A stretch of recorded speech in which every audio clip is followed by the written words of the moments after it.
So today I thought I'd do a quick unboxing, not of a Seiko. Actually, interestingly enough, I got the Seikos here because I have SKX 009 right there, but I ended up getting, when I discovered that they were potentially going out of stock, and considering that this was the first watch that I ever bought, and my son has my oldest one right now, and this is the other one, and as you can sort of see from there, the strap is broken. I guess eventually the strap wears out. The watch itself just keeps on ticking and never has a problem. It's just like ridiculously nice. Anyway, so I bought like two more of the SKX 009s, these guys, and I also bought a couple of 007s, and we'll see what I do with them over time. But anyway, so I figured I would do that and just say that. But the interesting part about this is not these watches today, although if anybody wants me to do a video on that, I will be happy to. It's this guy, which is a Zelos watch. It's a Zelos Swordfish. And we will get an unboxing. This is my first time in the flesh. This is a micro brand. It is another dive watch. Like I said, the Seiko was my first entree into like real, automatic watches and stuff like 30 years ago maybe. So this is my first foray into a micro brand, so I thought that'd be cool. I've been sort of stuck on an Apple Watch since way back in the day, this guy right here. And I don't know, I'm trying to break that habit because I feel like it's probably not the greatest thing in the world to be obsessed with my fitness quite to the level that I am. But anyway, so I figured I'd give this one a shot and see, and I have not, like I said, seen this in person before. This is a lovely box. So, and like I said, this is the Swordfish model, which is their kind of base diver. It is rated to 300 meters, and it is not ISO certified because, and I talked to the owner, he said that that's because they have not done the shock and anti-magnetic testing, but they individually test their watches to 300 meter equivalent in a tank. So that was good enough for me, since my goal is to go diving with this, as well as just to wear it under normal circumstances. So a rather nice little wrap here, and this is actually a really high quality wooden box. I'm surprised. I mean, this is like a $350 watch, so we will see. It's really good so far. I'm very pleased with what I'm seeing, and we will unroll the container and take a look at this. So I believe, yep. Okay, so let's just to hold off, dun dun dun. This is a leather strap. So it's kind of a faux vintage leather strap, really lovely. And also, I imagine this is a warranty card of some variety.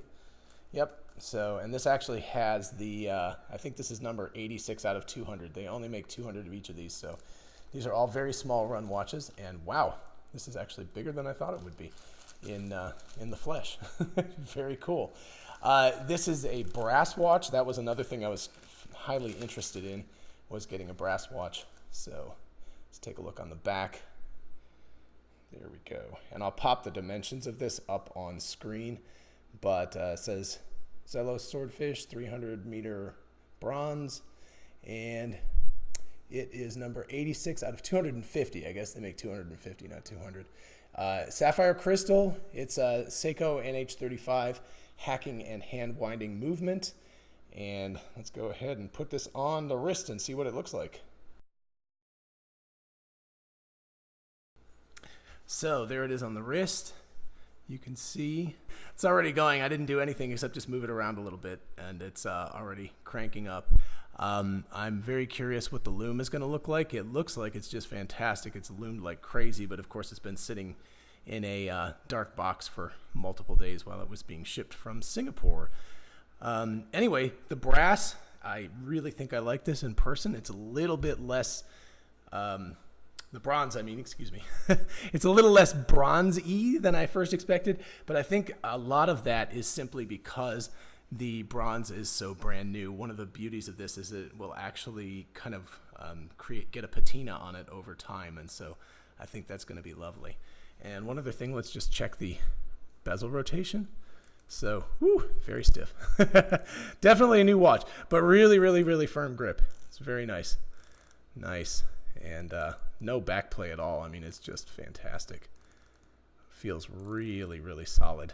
And once this loosens in a little bit, it's going to be great. And let's see what the registration looks like when it gets back to the top.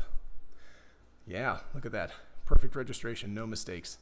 So that is really lovely. And like I said, this is a bronze swordfish.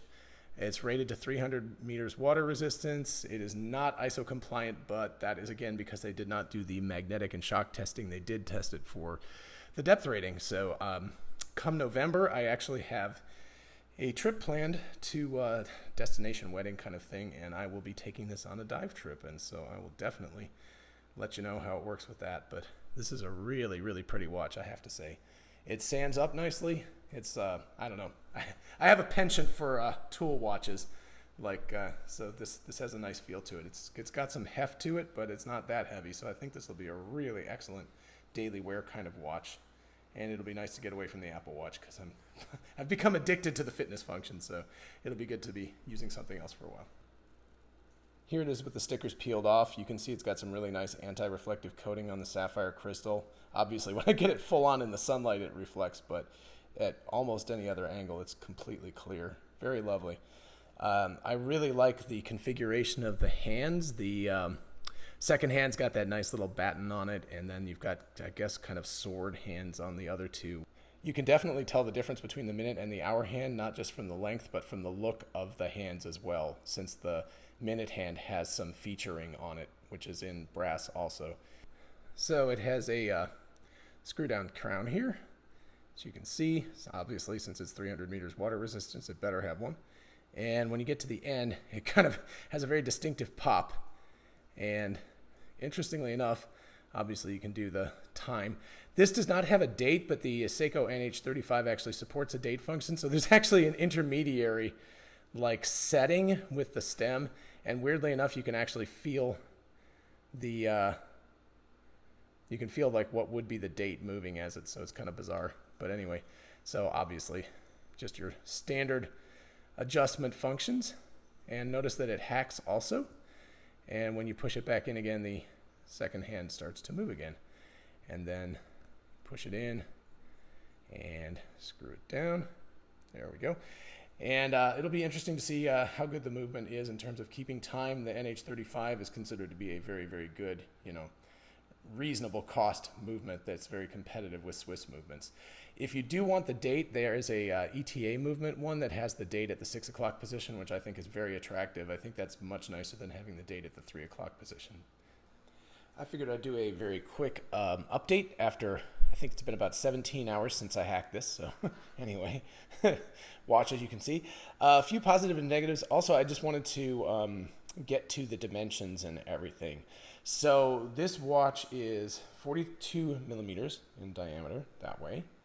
And it's got a 22 millimeter lug width, which is pretty standard. It means you could actually put like a lot of Seiko bracelets and other things on it. Pretty standard thing. 48 millimeters lug to lug. So that would be this distance here, from here to here. And 13 millimeters tall. So that's this direction. 13 millimeters that way. And I weighed it on the scale, and it's 125 grams. So this is substantially lighter. There's a version of this with the stainless steel bracelet, which I believe is like 180 or something like that. So this is substantially lighter. So a few positives and negatives. One observation is I'm just about 17 hours since I hacked this with my iPhone, and it's running about 5 seconds fast right now. So if you add about 25% to that for the rest of the day, that's maybe 7 seconds fast per day, which is, not the greatest in the world, but that's okay. It's certainly well within the tolerances of the NH35. Also, a lot of times, at least the Seiko movements I've owned before, they tend to wear in after a while, and so they tend to be better after time. Let's see, the rubber strap, really nice, very soft, very pliable, feels really good. On my 7.5-inch wrist, which I guess is slightly on the large side, but I wear it on this. I tend to wear my watch is pretty tight, but I wear it on the third one from the end. So that leaves about 1 more inch here, this direction. So you could probably get down into the 6.5, 6.75 inch wrist and still have it fit fine. On the good end of things, you can either have a super huge wrist, or you could wear this easily over a wetsuit because there's plenty of extra spaces. So it's a nice extra long. I like the double clasps. I like the branded Z on the clasp, which is really nice, also in brass. And let's see, negatives. Oh, the only really big negative I found so far is just the wearability a little bit. It's kind of sharp-ish on the end, and I'll have to see how that wears after a few days. But I don't know. I wore it for like 3 hours last night, and I did kind of notice that. It wasn't uncomfortable, but I noticed it, so it wasn't like disappearing on my wrist. Positives for this: the movement looks fantastic. The case looks fantastic. It's really amazing. It's worth noting that you can see that the bronze, not brass. I don't know why I've got brass on the brain. But anyway, the bronze is, if you want something that's going to look new for a long time, definitely get stainless steel, not bronze, because this is immediately starting to show signs of wear. I think it's going to look super cool. I plan to go take it diving in November when I go on a dive trip. And I expect it will patina up really nicely. So anyway, I bought it to wear. I bought it to, patina.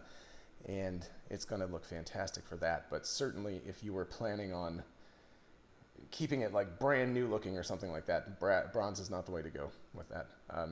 Again, signed crown, etc. The fantastic thing that you really can't see under the light here is that it looks absolutely smashing. The sunburst dial, it's a blue sunburst dial. I'll take a couple pictures in the sunlight so you can see, so hopefully they will be inserted over this right this minute. Another thing I really, really like is I call them Frank Lloyd Wright hands because they're kind of squared off, but if you notice, the minute hand has that beautiful sort of, it looks like a Frank Lloyd Wright designed window or something like that. So I think that's just amazing. It makes it super, super clear which is the hour hand and which is the minute hand. Also, the splash of red on the end of the second hand is beautiful, and it matches the 300 meter water resistance there. So really quite lovely, and it just ties together really beautifully. The other thing I wanted to talk about was the lume, just briefly. So I showed a picture of it kind of in light on the camera yesterday, but when I went to bed, I turned out the light by the bedstand, and I looked over at the watch, and I don't know, I've been blackwater diving in Hawaii where like the bioluminescent creatures come up from the deep and everything, and it kind of looked like that. It was so bright, it almost looked like it was alive. It was kind of almost freaky. So the entire bezel, like everything here, is loomed. The inside is loomed. I have an Omega Speedmaster, which is a very expensive watch, and I love that watch, but man, the lume is kind of anemic on that watch. This thing is outstanding. It beats all the Seikos I've had. It's just amazing. So good job to Zelos. I'm a big fan of the lume stuff. Make sure you like and subscribe if you like this kind of video. I will be more than happy to make other videos on watches or other adventure gear, things that you can wear while you're out doing things. Just let me know. Thanks.